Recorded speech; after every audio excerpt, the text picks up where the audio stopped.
আপনারা দেখছেন হলদিবাড়ি টাইমস। শীতের হাত থেকে রেহাই দিতে ইতিমধ্যে হলদিবাড়িতে এসে হাজির হয়েছে ভিন রাজ্যের ধনকররা। কম্বল বা ব্ল্যাঙ্কেট জাজিমের দাপটে তেমন কাজ না পেয়ে আশাহত ধনকররা। লেপতোষক বানাতে প্রতিবারের মতো বিহার থেকে কারিগররা এসে হাজির হয়েছে হলদিবাড়িতে। বুধবার হলদিবাড়ি শহরের র্যালি ব্রাদার্স এলাকায় দেখা গেল ধনকররা টুংটাং আওয়াজ আর বাতাসে তুলো উড়িয়ে লেপতোষক তৈরি করছেন।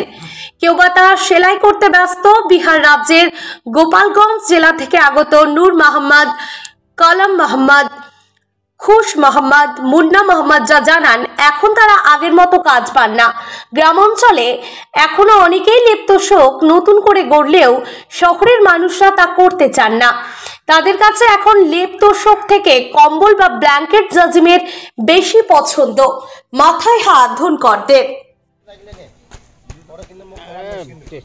धरिए ना भाई, अभी नहीं चलता है, मोटा मोटी चलता है। अभी का बंद हो गया लेप का काम बंद हो गया है। वही तोशक वोशक बाली सोली चलता है। बिहार से गोपालगंज नूर मोहम्मद। फागुन में मेला का बाद जाएंगे।